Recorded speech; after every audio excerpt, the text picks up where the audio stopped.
Hello, and today we return to Rum et Aliae, a secret skunkworks inside of Dead of Night Distillery in LA, led by none other than Robyn Smith of This Blog's Neat, linked up below. Last seen doing a live stream with Arminder of Rum Revival on the 1-year-old 8 Marks Hamden set, which I'm going to dig into shortly. I was actually there for the live stream. I usually miss these things because I have small children to take care of. But I was there. I witnessed it. I was there trolling them the whole time. And if I may make one complaint, they seem to think they could get through the entire 8 Mark set, or at least a good portion of it, in under an hour. And no. It's a bit. So everyone who lectures at some point is going to have the experience of just thinking to themselves something along the lines of, well, yeah, I can get through Descartes' third meditation in an hour. That's nothing. I can get 6-year-old kids doing an oil painting collage in 40 minutes. That's, and then your time is up 3 pages into whatever you're doing, and everyone has that experience. And Hampton is just one of those things where you're not going to rush your way through the Hampton range. So now you know, guys. I love you. I had a lot of fun. All right, and I will be delivering my own thoughts shortly.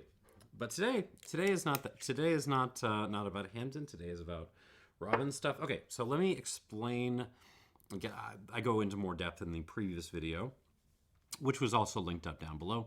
But basically, Rum et Aliae is Robyn's idea of doing basically a science-themed rum production line. So, you start with a basic rum, which is baseline, which I previously reviewed. And then you do other stuff with that same recipe. In this case, we're going to introduce Dunder, and I'll get to this in a second. So part of it is just that fun introducing variation kind of method. But also part of the fun is just the fact that Robyn is basically using off-the-shelf materials here. She's buying molasses you can have shipped over to you wherever you may be. She's using a tiny, I think it's a 50-gallon still. There's nothing special in the materials, so it's all about the craft of making the cuts and actually putting the work in to ferment the stuff for, close to a month. Okay, so baseline was the molasses-based rum. It had a long fermentation, but that was kind of the only thing special about it. Now we have the variable series. And the first of the variable series is Dunderclap, which is a lovely pun. I definitely approve. And Dunderclap is basically baseline with Dunder thrown into the wash. I won't go into the numbers, but they're very, very similar to what baseline was. It's a smaller batch, so whence Robyn only sending me a little 60 milliliter bottle here. That's fine. That's all I need, guys. I don't know what else to do. So we got a 49% expression, ABV-wise, and we have the full still strength 75% monster. And so what I'm going to do is I made my notes on Dunder Clap, and I'm going to read those. And then after I try 49%, I'm going to go back and try baseline, which I haven't touched in months, basically. So we're going to see sort of how they compare based on the initial notes I've made on Dunder Clap here and versus baseline. So here we go. 49% Dunder Clap.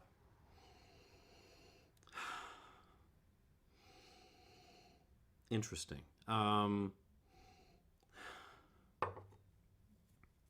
the flavors are not that different from what I was getting with variable. Well, let me just get some notes on the table. Sweet potato pie, first of all. This is very...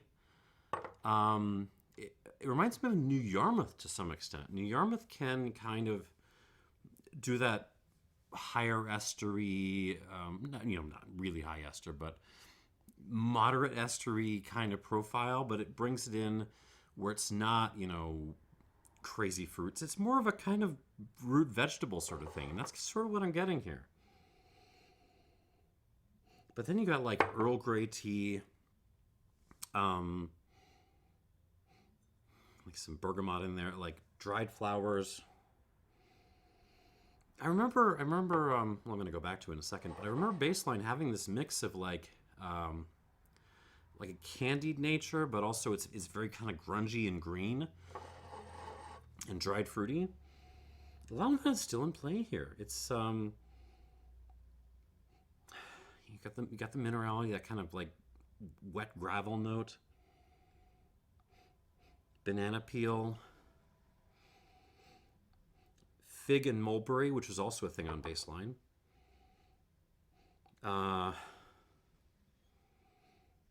Less of a candy aspect to this. There's some saltwater taffy, or toffee, I should say. White pepper.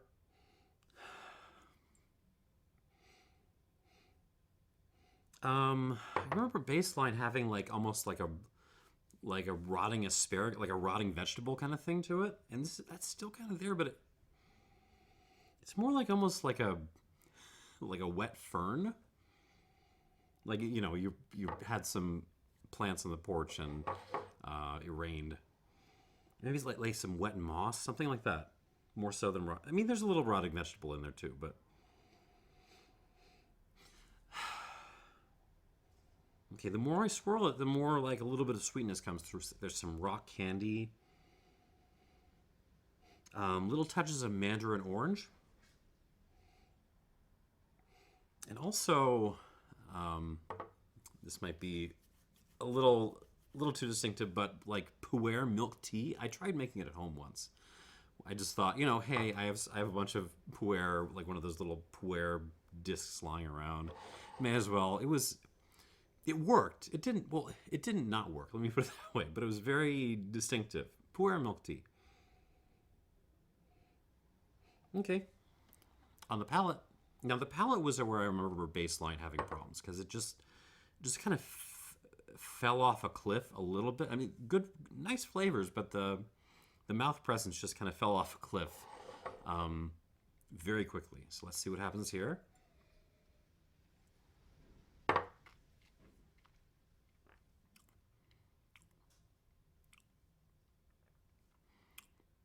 Ooh. Very different set of flavors from the nose. I mean, not completely alien, but different emphasis. And I mean, so way better mouth presence than Baseline has. Well, we'll try it again in a second, but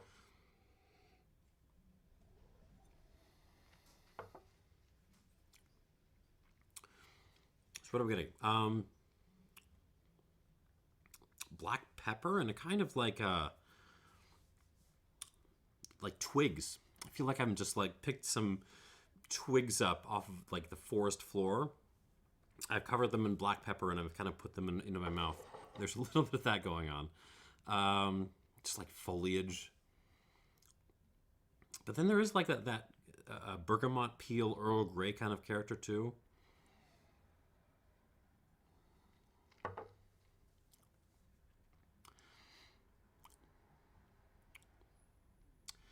There's minerality. There's like rocks and stuff, but it's almost more like a kind of Georgia clay thing, like red clay, like the my cousin Vinny mud in the tires kind of thing. That clay, dried flowers, that saltwater toffee thing.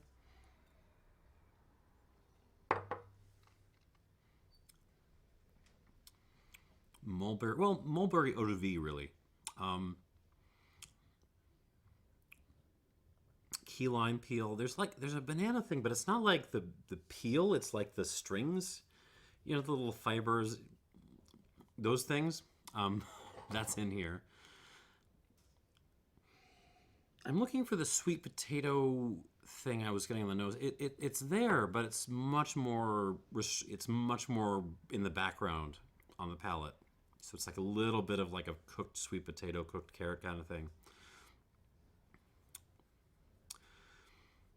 And pretty darn serious mouth presence. This hangs on really well. It gets back into the back of my throat, my mouth. Feels very substantial when it's doing its thing in there. Interesting. So I was expecting a totally different set of flavors from Baseline based on the addition of Dunder, and that isn't really what's happened. The big change for me is like the mouth presence and the flavors. A lot of it is similar, but well, I'm going to try it again in a sec, but it feels like more like it's intensified the flavors that's already there rather than introduced a lot of new stuff. I mean, which kind of makes sense, I guess, because we're talking about Dunder, but it's the Dunder from Baseline, from this rum. So it's like almost adding a concentration of those flavors to this new batch. Does that make sense? Oh. Anyways, I'm about to check my memory. Let's try Baseline 49 against this. Ooh. Much more floral, much more citrusy, lighter in character, but I mean, it's a similar set of flavors. I mean, you're getting that kind of like mulberry, limey, floral kind of character.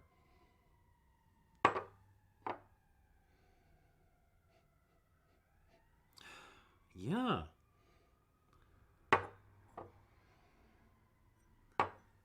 I like both noses, actually. But again, the problem with Baseline was not the nose, right? On the palate.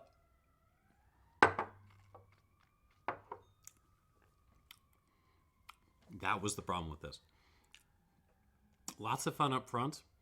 Flowers, pepper, tea, like key lime,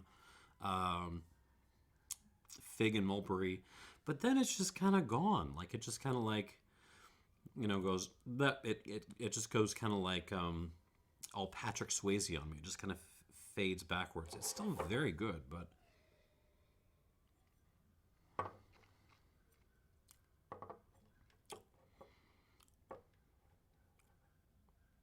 yeah, for me. And so I was expecting the difference to be in flavor, but at the moment, and we're going to move to the still strengths, the difference feels more structural.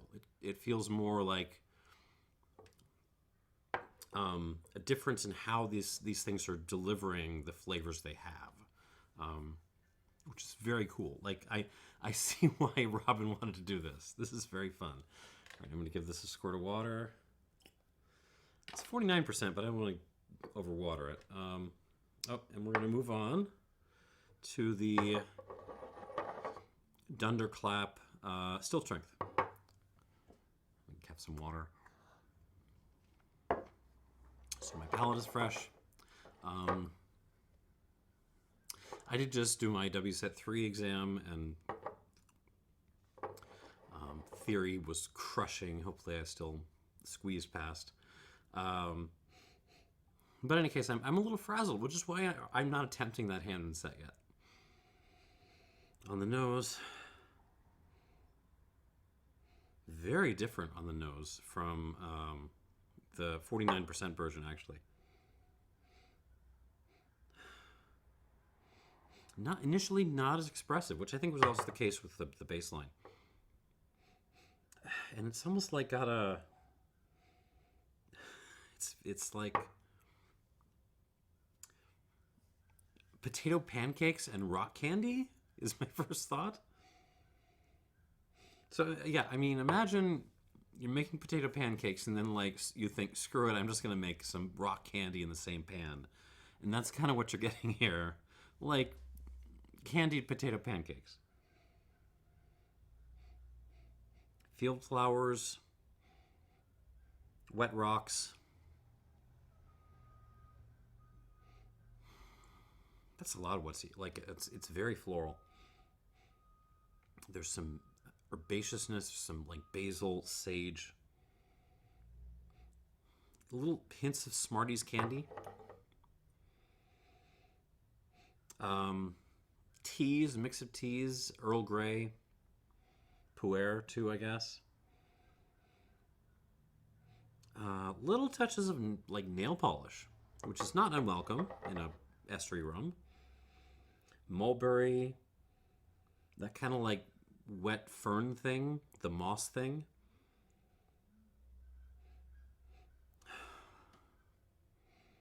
Yeah, initially, it's not as forthcoming as the 49% version, but hey, that's kind of what you would expect on something that's been bottled at 75% alcohol. Like, it's just the volatiles aren't going to be throwing themselves at you as aggressively. On the palate,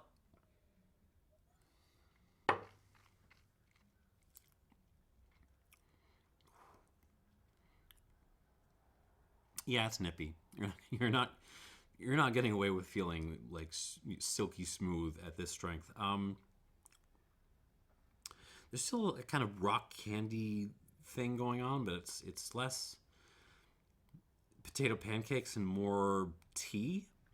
So candied teas, if you will. So you're gonna take this time you're in your frying pan with your rock candy makings. You're putting some like Earl Grey leaves, some pu'er leaves, maybe like some oolong leaves too. Certainly some flowers, just some field flowers, rocks.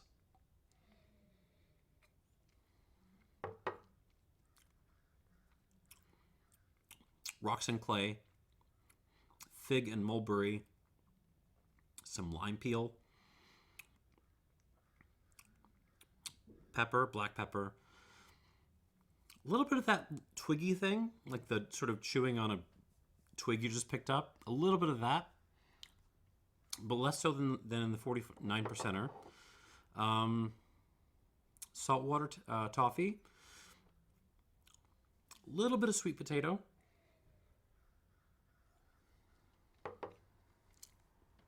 And yeah, what's getting to me is that big step up in mouth presence. This is just, covering my whole mouth,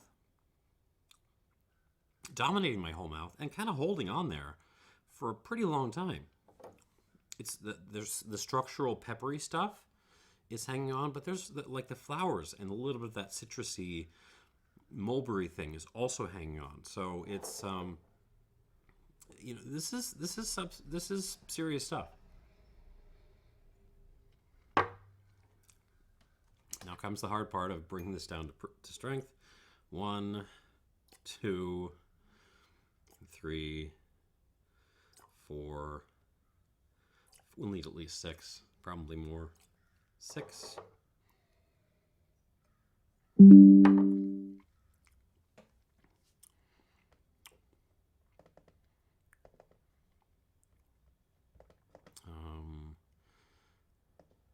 Sorry, let me do one thing.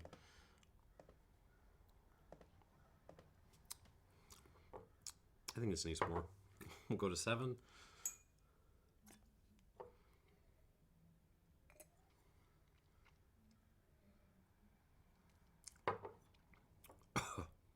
We'll go to 8. Whew.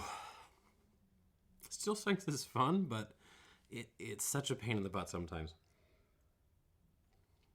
I'm going to add one more, and I'm going to stop myself there. Okay.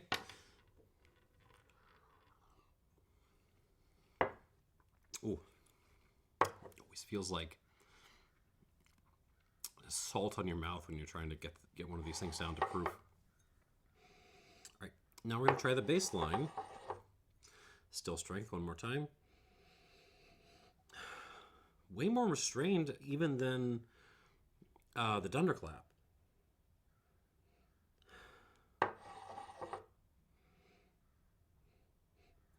Yeah, there's a lot of like milk tea kind of stuff, like almost a like oolong milk tea, or maybe like a more less fresh green milk tea, something like that. Lots of teas, Earl Grey too.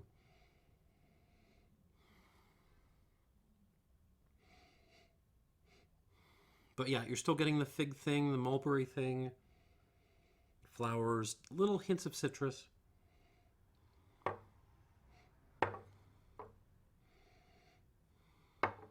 Again, it's the flavors aren't as different as I was anticipating. It's more like the depth of the flavors, or the way they're presenting. Like when like this, when I say, Earl Grey and mulberry, there's a thickness to them. There's a grunge factor, a depth. There's some bass in the mix. This is all light. This is all like aromatic, and I don't want to say soft. Soft is the wrong word, but like it's treble happy. It's treble and mids. That's what it is. But yeah, I mean the underlying flavors are not that different on the palate.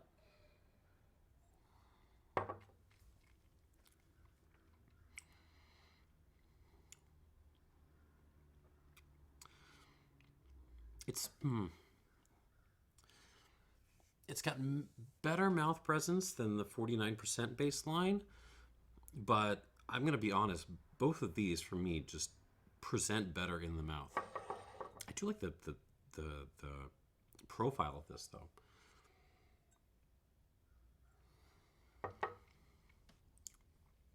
Citrus, lemon lime, key lime, flowers, whetstones, pepper, more white pepper than black pepper, some tea elements.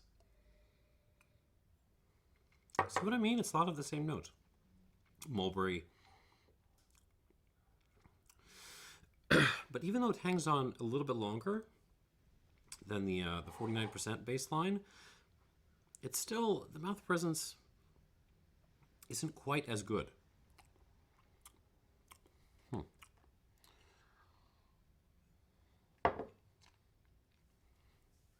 right, let's give this our, 8 squirts, was it? 2, 3, 4, 5, 6, 7, 8. Let's see if that does it.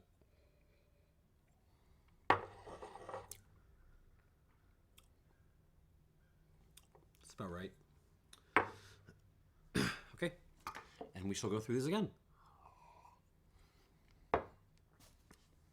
Back to the Dunderclap 49%, although now it's no longer 49%, it's closer to 40, I don't know, 43, somewhere in there. I don't know exactly.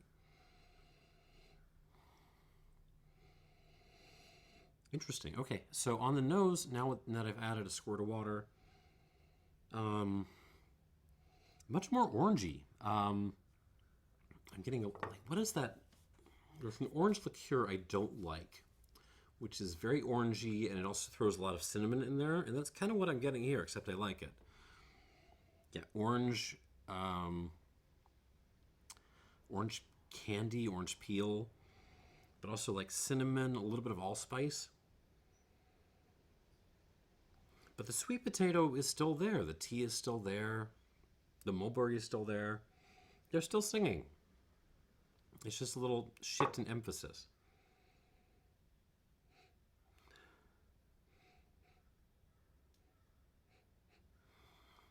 Yeah. This is kind of what I want to see from development when I add water. Like it's still singing, it's just singing a little bit differently, you know? On the palate.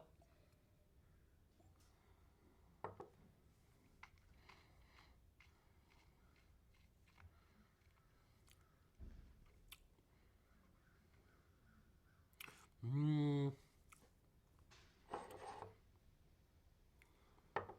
Oh, damn it.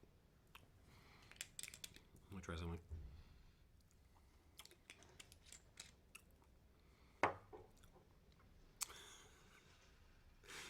I think that might be the first time I've done that on camera. Yeah, I think I like the mouth presence on this a little bit better neat. The finish, when you add water to it, the finish gets a little bit rushed. Not too, I mean, it's still nice.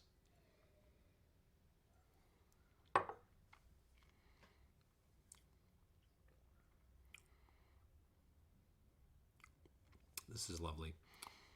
Salted toffee, Earl Grey, orange, lime, orange candy, cinnamon, mulberry, flowers.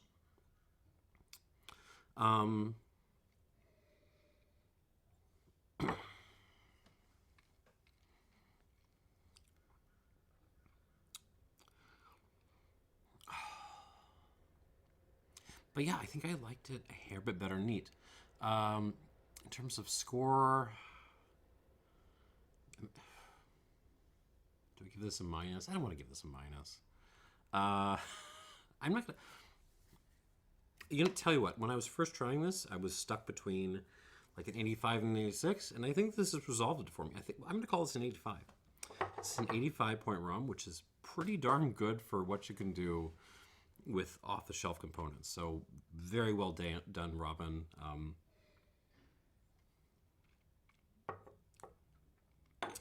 And as I said before, if Robyn Smith can do this with off-the-shelf components and your local rum producer can't make something this good, you kind of got to ask yourself what's going on, right?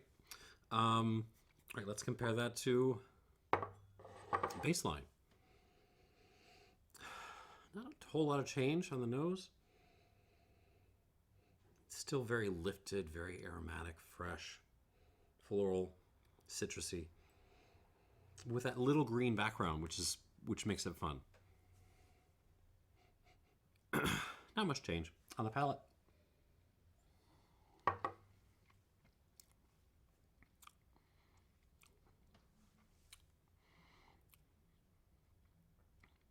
It's not an unpleasant mouth presence by any means. It just doesn't last. Like it's, you know, it's just there. It's nice for a second, and then it's kind of gone.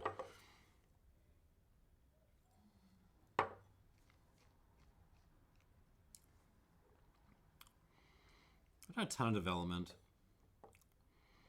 I'm still struck by like a lot of the flavors are the same. Like the that kind of like figgy mulberry thing, the tea thing. That's all right here in the Dunder Clap. It's just it presents differently. It's more aromatic. This is fun. I like this. I like this experiment. Okay, let's go to the Dunder Clap at still strength. Now no longer at still strength. On the nose.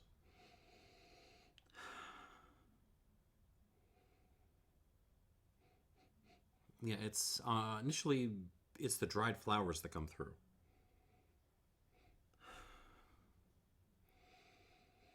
Well, no, I mean, on closer inspection, now it just kind of smells a lot more like the 49% version.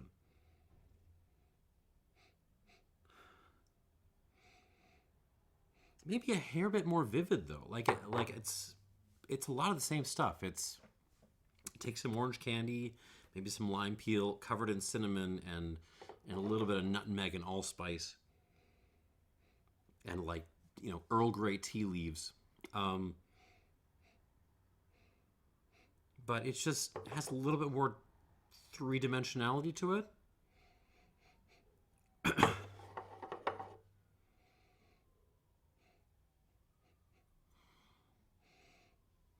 Yeah. Oh, I like this nose. Do not listen to what I'm saying and think that this is a super duper high ester rum. It really isn't. Like, this is,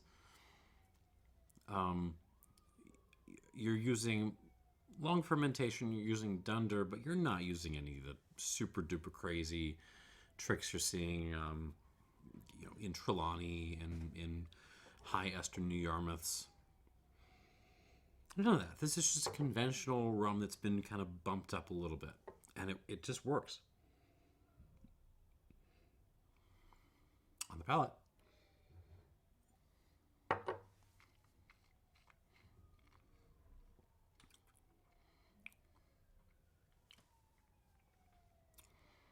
Oh.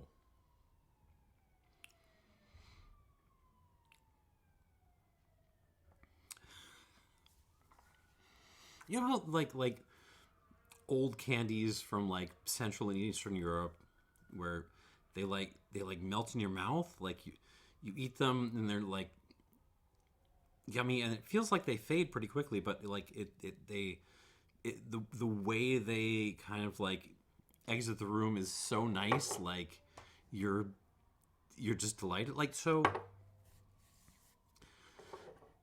in some ways the finish on this feels like it doesn't last as long as it does neat, but there's like a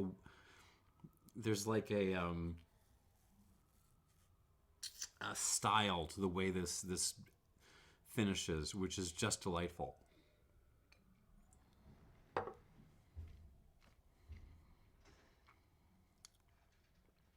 Yeah, this absolutely melts in your mouth. Candy made from mixed teas. Really nice.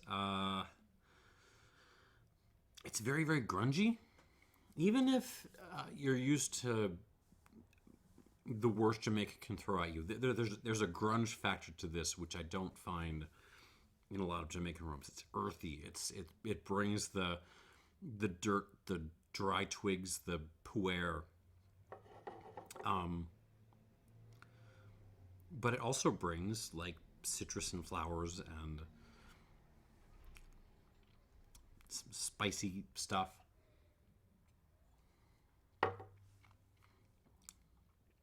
Yeah, the quality on this is very, very high. What I'm going to call this? Can I make 86 plus? I don't know if I can get 86 plus. It doesn't.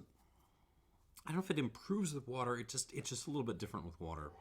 I'm gonna call this an 86. I'm gonna be conservative.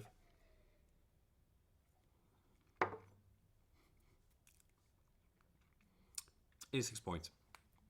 For the Dunderclap still strength. Damn good rum. Back to baseline still strength.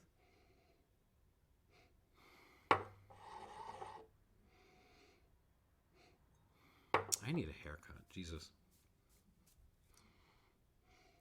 I've been like trimming like the sideburns and little bits around the ears to try to look like I'm civil, but it's just not working anymore.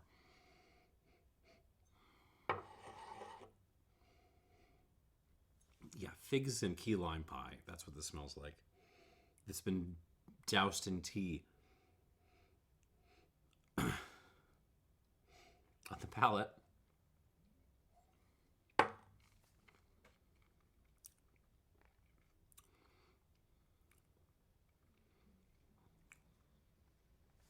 Finish on baseline still strength is it's better than it was neat, and it's better than what the 49% version does, but it's still not in the league of the Dunderclap.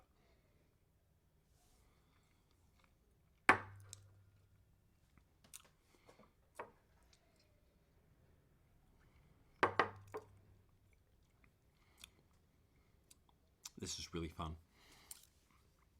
This is really fun. Thank you, Robyn, for doing this. I'll be honest with you. Like,